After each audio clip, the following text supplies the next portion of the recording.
Hello guys. आज फिर वही बात, क्योंकि बहुत सारी टर्म्स हैं और आप लोग के जो संदेश हैं वो मुझे विवश कर देते हैं कि कुछ छोटी छोटी बातें जो ज्योग्राफी के हैं वो आपके साथ शेयर करो। सीधे लेते हैं। What is difference between weather and climate? मौसम और जलवायु में क्या फर्क होता है? मौसम थोड़े समय का होता है, जैसे आज मौसम सुहाना, it's very pleasant today, it's raining, it's very hot. एक टाइम का समय मौसम होता है वेदर, और बहुत लंबे समय के मौसम की ही औसत, जैसे उत्तरी भारत में गर्मियों में तापमान का औसत 42 से 45 डिग्री तक हो जाता है, हॉट क्लाइमेट। या हम कहेंगे Asia is a monsoonic climate region, monsoonic Asia जिसको हम कहेंगे। So you got it, what is difference between climate and weather? Weather थोड़े से समय का और क्लाइमेट 10, 20, 30, 40, 50 साल की एवरेज। ये आपस में दोनों लिंक हैं बहुत ही ज़्यादा। यहाँ एक कोटेशन बड़ी आती है, जहाँ मौसम बार बार बदलता रहता है, जैसे एशिया में इंडिया में सीजनल रिदम है, गर्मी पड़ती है, सर्दी पड़ती है, सारी चीज़ें होती है। इंग्लैंड की क्लाइमेट वेस्टर्न यूरोप की बहुत जल्दी जल्दी बदलती रहती है, तो उसको कहते हैं वेस्टर्न यूरोप, और विशेष तौर से England don't have a climate but it has series of weather. कभी धूप निकल रही है, बूंदाबांदी हो रही, फिर हवा चल पड़ती है, थोड़ा सा वेस्टर्ली आ जाती हैं, मतलब एक के बाद एक वेदर बदलता रहता है, जो आदमी को चुस्त रखता है। हॉट क्लाइमेट में लोग ये समझ लेते हैं कि लेजीनेस होता है, क्योंकि इसका भी कारण है कि मिनरल्स निकल जाते हैं पसीने के सामने। यहाँ एक और बड़ी टर्म आती है, रीजन टाइप। क्षेत्र क्या होता है? खंड भी। जोन, जैसे 3 जोन में हमने बांटा दुनिया को, उष्ण कटिबंध, शीत और शीतोष्ण, ये जोन हो गए, बहुत बड़ा क्षेत्र। विशेष विशेषताओं का अगर उसको एरिया से डिमार्केट कर देते हैं, एक विशेष विशेषता का लिया भी, उसको हम रीजन कहेंगे। जैसे बहुत सारे रीजन्स में, क्लाइमेटिक रीजन में आपने देखा, जैसे कोपन का मॉनसूनिक क्लाइमेट का हमने दिया, तो उस रीजन की एक बाउंड्री देते हैं। हम कहेंगे व्हीट रीजन, जहाँ गेहूं पैदा होता है, जैसे राइस रीजन, जहाँ चावल पैदा होता है। हर चीज का एक विशेष विशेषता को अगर एरिया की टेरिटरी में बांध देते हैं, तो उसको हम कहेंगे क्षेत्र। इसको होमोजेनिटी भी कहते हैं, समंगता। टाइप इज टेक्सोनोमिक, जैसे सबसिस्टेंस टाइप ऑफ फार्मिंग है, आत्मनिर्भर, जितना पैदा हुआ उतना कंज्यूम कर गए, आत्मनिर्भर। कॉमर्शियल टाइप ऑफ एग्रीकल्चर, ये टाइप इज टेक्सोनोमिक, एक विशेष विशेषता होता है। टाइप के साथ रीजन नहीं जुड़ा हुआ, बाउंड्री नहीं है। एक ही टाइप की क्लाइमेट 5 जगह हो सकती है, जैसे मेडिटेरेनियन क्लाइमेट है, वो अलग अलग जगह पर भी मिल सकती है, तो वो एक टाइप होगा। इसी तरह छोटे इसके भी हैं, जैसे एक विशेष क्षेत्र को छोटी सी जगह पे, राइस बॉल ऑफ इंडिया जिसको कहेंगे हम, एक जैसे छत्तीसगढ़ को आप कह देते हैं, बिहार छत्तीसगढ़ हुआ रीजन में, या व्हीट सेल नॉर्थ अमेरिका की, जहाँ पर डकोटा वगैरह जो रीजन है वहाँ पर। यहाँ एक टर्म आती है, बड़ी इंपॉर्टेंट टर्म है, आईएएस के पेपर में, ट्विस्टर। गल्फ ऑफ मैक्सिको के पास जहाँ बहुत बड़ा तूफान आते हैं, टोर्नेडो आते हैं, और वो जैसे एक भूचाल बन जाता है। यहाँ राजस्थान में भी इसको बबूलिया कहते हैं। हवा इस तरह से नाचती है जैसे डांस कर रही हो, उसको हम ट्विस्टर कहते हैं। ये टर्म आई हुई है। एक टर्म और ब्रस्टिंग ऑफ क्लाउड, जब वार्म एयर फ्रंट बन के मॉइस्चर लेडन, जो हवा में बहुत सारी नमी है, कोई पहाड़ी बीच में हाई एलिवेशन के ऊपर आगे कोल्ड फ्रंट आ जाता है, उसके ऊपर एकदम जाती है और अगर चिलिंग हो जाती है तो सारा का सारा बादल का पानी वो नीचे आ जाता है। इसको ब्रस्टिंग ऑफ क्लाउड कहते हैं। बादल का फटना आजकल ये हिमालयाज के नॉर्थ इंडिया में ये बहुत बड़ी चीज हो रही है और इससे क्या पता है लूज मटेरियल शिवालिक्स का वो नीचे आ जाता है। ब्रस्टिंग ऑफ क्लाउड का मतलब सीधा है बादल में बहुत ज़्यादा नमी है, आगे थक लेता है बादल ऊपर चढ़ते चढ़ते और आगे एक दूसरा फ्रंट है वो उसको आगे जाने नहीं देता और सारा मॉइस्चर अगर एक जगह गिर जाता तो इसको कहते हैं ब्रस्टिंग ऑफ क्लाउड।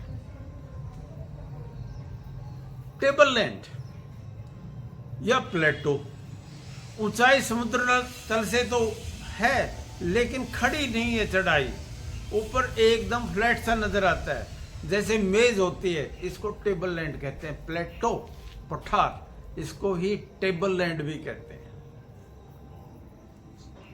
अभी तक आपने 5 टर्म समझी, वेदर क्लाइमेट, वेदर थोड़े समय का, क्लाइमेट लॉन्ग टाइम की, एवरेज वेदर की। रीजन एक विशेष विशेषता लिए हुए एक क्षेत्र, टाइप इस टेक्सोनोमिक विशेषताएं हैं।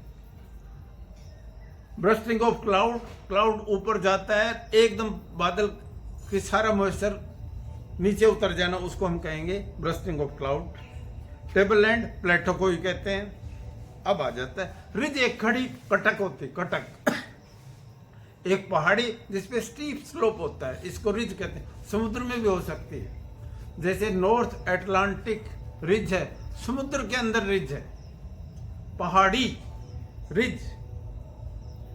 एक और टर्म आती है ज्योग्राफी में, डेल्टा, जब नदी थक लेती है और पानी फैल जाता है। डेल्टा ट्रायंगल की तरह से ये मैथमेटिक्स में एक सिंबल है, वो शेप ले लेता है। पक्षी का पंजा होता है ईगल का, इस तरह से बन जाता है ड्रेनेज। और सुंदरबन का डेल्टा दुनिया में सबसे बड़ा है और मैनग्रूव विशेष तौर से वहां वनस्पति पाई जाती है। ये हालांकि लेट हो गया था लेकिन ये आदत ऐसी होती है, ये पढ़ने पढ़ाने की और बोलने की, ये भी एक तरह का नशा होता है। पेनी प्लेन और पैडी प्लेन, यानी नदियां हैं वो पेनी प्लेन बनाती हैं। एवोल्यूशन की जो थ्योरी आई उसका प्रभाव ज्योग्राफी में मॉडल्स में भी यूज किया और पैंक और डेविस के 2 मॉडल आए। और डेविस ने जब ये बताया कि नदी जब थक लेती है, मतलब सारा लैंडस्केप प्लेन हो जाता है, तो उसको काट काट के इरोजन बहुत ज्यादा हो जाता है, डिपोजिशन बहुत जाता है, तो उसको पेनी प्लेन कहते हैं, बहुत बड़ा मैदान। और अगर ये एरिड क्षेत्र में होता है यानी हवा के कारण होता है तो उसको पैडी प्लेन, एक लोएस का मैदान यहां पर कंसेप्ट और आती है। एक बड़ी टर्म है इंपॉर्टेंट, हॉर्स लैटिट्यूड।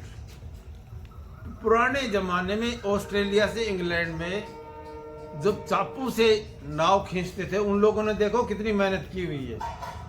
तो ये आकर लगभग 30 से 35 डिग्री दक्षिणी, 30 से 35 डिग्री दक्षिणी अक्षांशों पर आते हुए, यानी अफ्रीका के नजदीक से ऊपर जब यूरोप की तरफ जाते थे तो थक जाते थे, उस कुछ घोड़ों को वो समुद्र में ही डाल देते थे। इसलिए इसको हॉर्स लैटिट्यूड कहते हैं, क्योंकि वहां हवा की दिशा में नाव चलती थी और हवा उस तरफ चलती नहीं थी, शांत होता था इसको, इसलिए इसको हॉर्स लैटिट्यूड या अश्व अक्षांश भी कहते हैं। एक टर्म और आती है डोल्ड्रम, शांत पेटी, भूमध्य रेखा के 5 डिग्री दोनों तरफ, ये बिल्कुल शांत रहता है। ये क्षेत्र आराम से रोजाना बारिश हो रही है, शांत, हवा का मूवमेंट नहीं, इसलिए इसको डोल्ड्रम, जहां कोई गति ही नहीं है। ये भी कहते हैं his Fortune is in doldrum, यानी वो अब संकट में आ गए, सब कुछ शांत है। डोल्ड्रम।